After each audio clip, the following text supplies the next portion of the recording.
नमस्कार दोस्तों, GK study with Rakesh में आपका हार्दिक स्वागत है। दोस्तों, हम लास्ट वीडियो लेक्चर में राजस्थान की प्रमुख लोक कलाएं पढ़ रहे थे। आज उसी पार्ट को कंटिन्यू करते हैं। राजस्थान की प्रमुख लोक कलाएं पढ़ रहे थे। दोस्तों, यह वीडियो राजस्थान की प्रत्येक भर्ती प्रतियोगी परीक्षा में बहुत ही महत्वपूर्ण है। दोस्तों, खास करके आज वाला वीडियो तो बहुत ही महत्वपूर्ण है दोस्तों, क्योंकि इस वीडियो में हम जिन जिन बिंदुओं पे, ये दो वीडियो ऐसे हैं दोस्तों जिनसे तो लगातार एग्जाम में प्रश्न पूछे जाते हैं। जैसे ब्लू पोट्री है, थेवा कला है, मीनाकारी कला है, यानी ऐसा कौन सा एग्जाम है जो मुझे बता देना जिसमें से प्रश्न पूछा है। तो दोस्तों, वर्तमान में 3 पेपर हैं। एक तो वीडियो के अलावा राजस्थान पुलिस,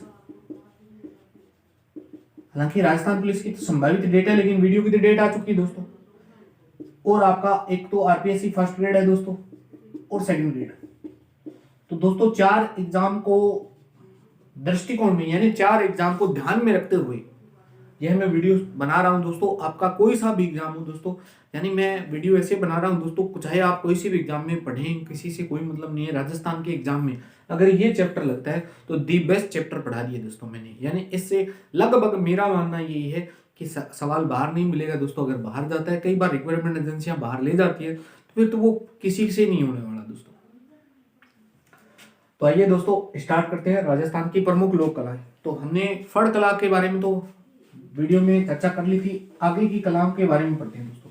तो 3 चीज तो आप याद रखना दोस्तों, 3% है, आप वैसे ही याद रख लेना। एक प्रश्न ये ध्यान रखना कि हस्तशिल्प का सबसे बड़ा केंद्र, हस्तशिल्प का सबसे बड़ा केंद्र। अब दोस्तों, पटवारी में इस प्रकार का प्रश्न पूछा था, सबसे बड़ा केंद्र।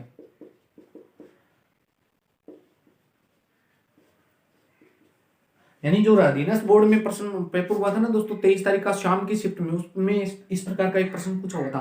वो बीकानेर से आया था दोस्तों। बीकानेर से क्या पूछा था, उन्होंने पूछा था अपने भाषा एवं साहित्य प्रतिदिन उसका मतलब मुख्यालय कहाँ स्थित है, वो पूछ लिया था दोस्तों। तो आपसे भी पूछे ना, हस्तशिल्प का सबसे बड़ा केंद्र कहाँ है। हस्तशिल्प कला का तीर्थ स्थल किसे कहते हैं। हस्तशिल्प कला का तीर्थ स्थल वो किसे कहते हैं। एक और ध्यान रखना, औद्योगिक नीति 1998, थोड़ा थोड़ा इकोनॉमिक्स भी मैच कर लेते हैं। औद्योगिक नीति 1998। हस्तशिल्प का सबसे बड़ा केंद्र दोस्तों सभी जानते हैं, बोरनाड़ा। बोरनाड़ा कहां पड़ता है दोस्तों, तो सभी को जानते होंगे, जोधपुर में पड़ता है बोरनाड़ा। बोरानाड़ा बोलते हैं इसे, जोधापुर में पड़ता है। हस्तशिल्प कला का केंद्र किसे कहते हैं, तो दोस्तों सभी जानते हैं, जयपुर में पड़ता है दोस्तों। जयपुर में पड़ता है, जयपुर को कहते हैं दोस्तों। नेक्स्ट, औद्योगिक नीति 1998 में, इसमें ये कहा कि राजस्थान सरकार ने सर्वाधिक बल किस पर दिया था, तो सर्वाधिक बल हस्तशिल्प पर दिया था। यानी राजस्थान सरकार ने 1998 की औद्योगिक नीति में सर्वाधिक बल किस पर दिया था, हस्तशिल्प कला पर दिया था। यानी हम पीछे वाले वीडियो लेक्चर में फड़ कला के बारे में पढ़ रहे थे, आज हमारा चैप्टर निकल कर आता है हस्तकला, हाथों द्वारा बनाई जाने वाली कला क्या कहलाती है, हस्तकला दोस्तों। तो चैप्टर का नाम डाल सकते हैं आप, हस्तकला दोस्तों। हस्तकला का सबसे बड़ा केंद्र कौन सा है, तो बोरनाड़ा जोधापुर में है दोस्तों। तीर्थ स्थल जयपुर में कहते हैं। हस्तकला को सबसे ज्यादा, यानी किस औद्योगिक नीति में सबसे ज्यादा इस पर सर्वाधिक बल दिया गया था, तो किस नीति पर बल दिया, 1998 दोस्तों। ये तो याद रखो, न रखो, लेकिन ये 2% तो हर दूसरे तीसरे एग्जाम में पूछे जाते हैं, और इनसे भी खतरनाक प्रश्न तो अभी आने वाले हैं। आई होप यहां तक आपको क्लियर है दोस्तों। आगे चले तो चलता हूं आगे। तो पहली कला है, उसका नाम दोस्तों एकदम मस्त में समझ में है कि नो टेंशन दोस्तों। पहली कला है जिसको कहते हैं ब्लॉक प्रिंटिंग, या हाथ से कपड़े पर छपाई। ब्लॉक प्रिंटिंग, या इसी को कह देते हैं हाथ से कपड़े पर छपाई।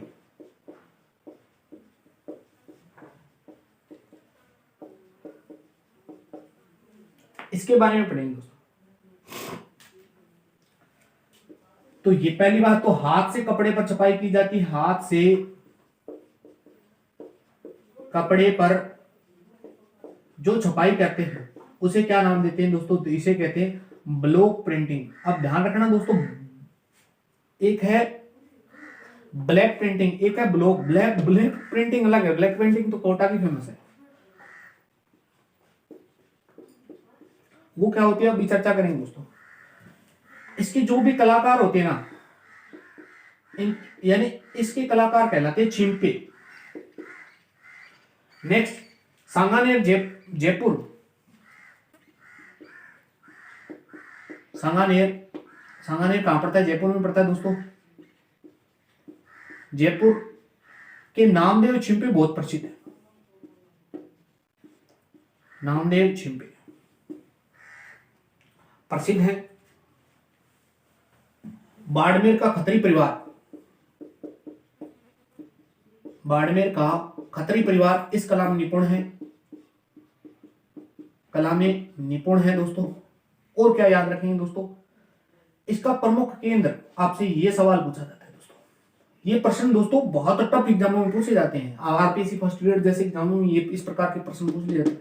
बाड़मेर का खत्री परिवार राजस्थान की किस कला में सबसे ज्यादा निपुण है? तो निपुण किसमें है? निपुण है दोस्तों किसमें है? तो ब्लॉक प्रिंटिंग में, या हाथ से कपड़े की छपाई में दोस्तों। बाड़मेर में बहुत सारी कला है।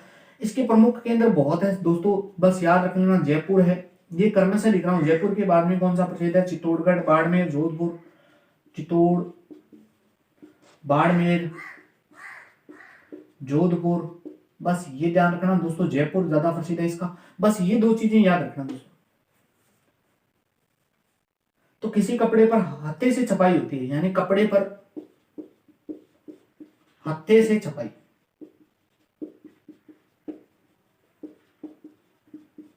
ये भी इसकी प्रमुख विशेषता है दोस्तों। अब दोस्तों प्रश्न क्या पूछे जाते हैं? पहला प्रश्न तो यही पूछ लिया जाता है कि हाथ से कपड़े पर छपाई करते हैं उसको क्या कहते हैं? तो ब्लॉक प्रिंटिंग कहते हैं दोस्तों।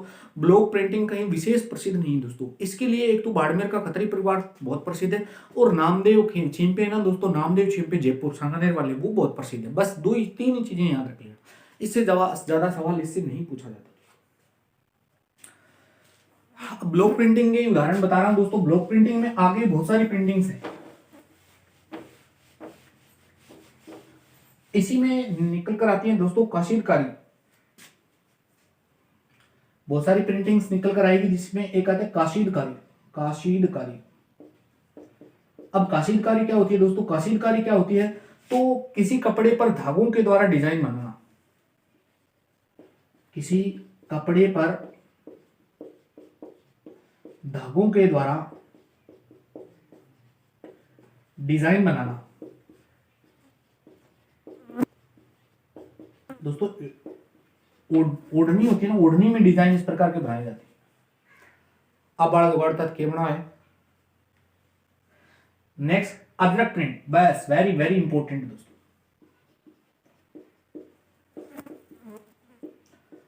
सीधा सवाल यही पूछा जाता है, अदरक प्रिंट कहां का प्रसिद्ध है दोस्तों? तो अदरक प्रिंट बालोतरा बाड़मेर का प्रसिद्ध है।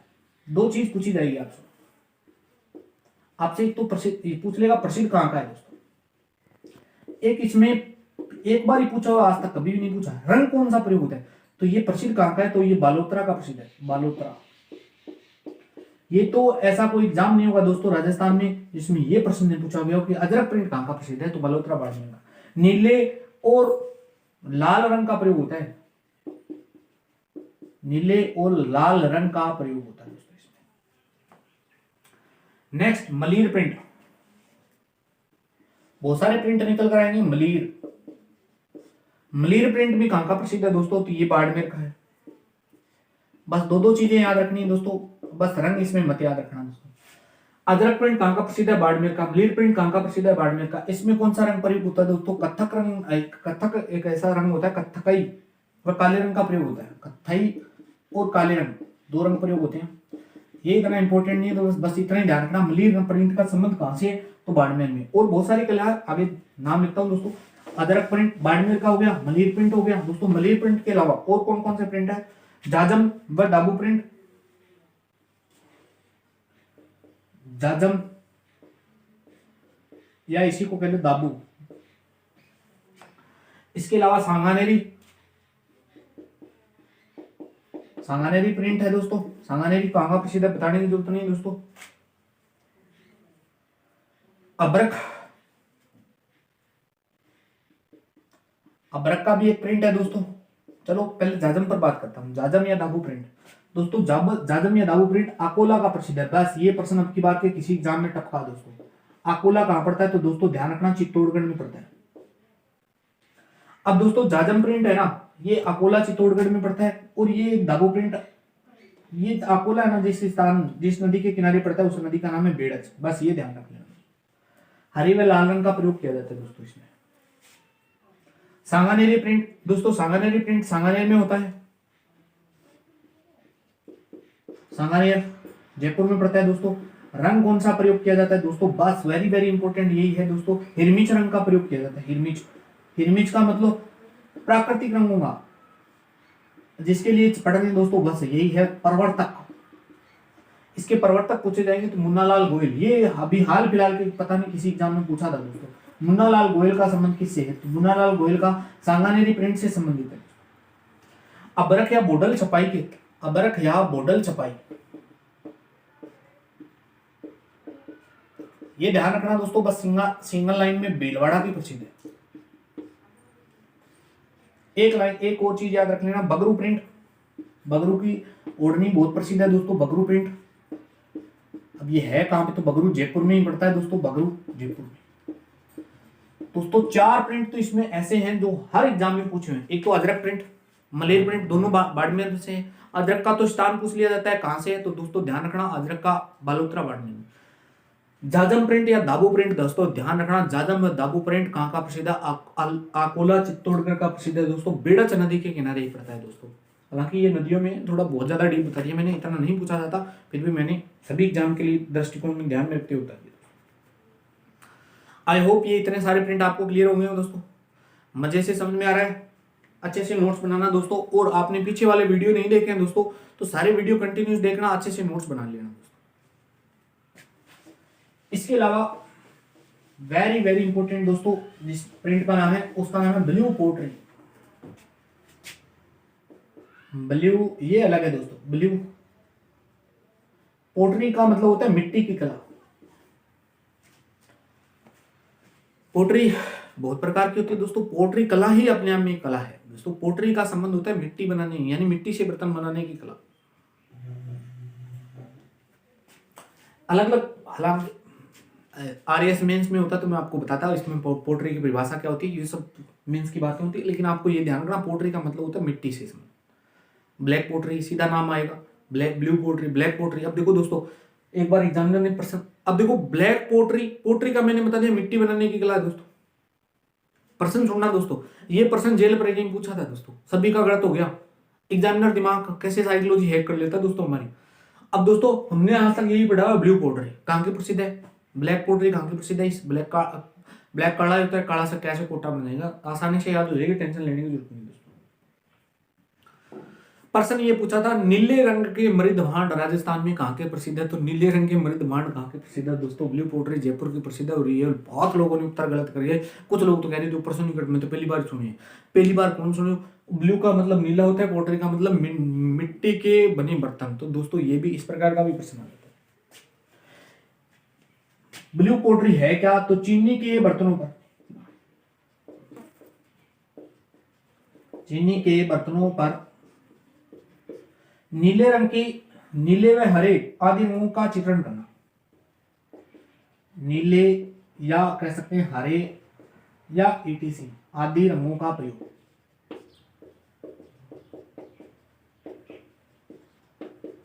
ये लो दोस्तों, ये मूलतः कला कहां की थी दोस्तों? ये मूलतः कला थी फारस की। फारस को पर्शिया कह सकते हैं दोस्तों, ईरान कह सकते हैं। ध्यान रखना दोस्तों, एक बार एग्जाम में ये आया था, फारस से आई थी, बस ये ध्यान रख लेना। ये मुगल काल में भारत में आई थी, मुगल काल में अकबर के समय। जयपुर का राजा हुआ था मान सिंह फर्स्ट, जिसने हल्दी घाटी का युद्ध लड़ा। मान सिंह फर्स्ट इसे भारत और राजस्थान में लाने का श्रेय, लाने का श्रेय आपसे पूछे भारत में लाने का श्रेय तो घुमाने को दे सकता है, मान सिंह फर्स्ट आएगा। राजस्थान में प्रथम लाने का श्रेय तो कछवाहा वंश, वंश पूछ लेता है कछवाहा वंश, किसी भी प्रकार से। यहां तक आपको समझ में ब्लू पोर्ट्री चीनी के मिनट तो मूलतः कहां के, फारस, पर्शिया, ईरान, ये तीनों एक ही देश के नाम है। मुगल काल के समय यानी मुगल काल में इस समय राजा कौन था तो अकबर था। भारत के समय अकबर के समय मान सिंह यहाँ लेकर आया था। मान सिंह लाहौर से होकर ये कला भारत आ गई थी। और क्या याद करना है इसी ब्लू पोर्ट्री में, और देख लीजिए दोस्तों ब्लू पोर्ट्री में क्या याद करना है। स्वाई राम सिंह, स्वाई राम सिंह सेकंड के काल में, स्वाई राम सिंह सेकंड के काल में यह कला जयपुर में सर्वाधिक प्रसिद्ध हुई। काल में सर्वाधिक प्रसिद्ध,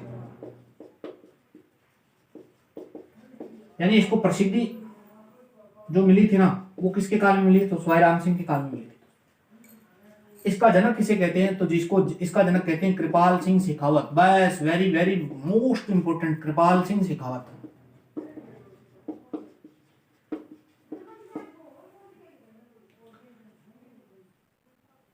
इन्होंने 25 रंगों का प्रयोग कर एक बार नई पोट्री बना दी, कृपाल पोट्री। ठीक है, और बहुत लोग में पद्मश्री भी मिल चुके हैं, वो सब आप देख लेना दोस्तों, बार बार चेंज होते रहते हैं। तो ये तो ध्यान रखना, जनक बता दिया मैंने कृपाल सिंह। ब्लू पोट्री आया होगा आज जिंदगी में सवाल गलत नहीं हो दोस्तों, याद रखो तो रख लियो, लेकिन 4 बातों की याद रखनी पड़ेगी। अजरक प्रिंट, मलेर प्रिंट, चित्तौड़गढ़ का दाबू प्रिंट और ये ब्लू पोर्ट्री। आज वाले वीडियो में तो सिर्फ 4 ही चीजें याद रख लेना दोस्तों। 90% सवाल इन्हीं से बनते हैं, याद रख लेना दोस्तों। मोटो निवेदन हुई है और 4 चीजें तो याद रहनी चाहिए दोस्तों। तो बाकी मिलते हैं दोस्तों नेक्स्ट वीडियो में। यह वीडियो आपको कैसा लगा लाइक शेयर कमेंट करके जरूर बताना दोस्तों। मिलते हैं नेक्स्ट वीडियो में जल्द ही। धन्यवाद दोस्तों।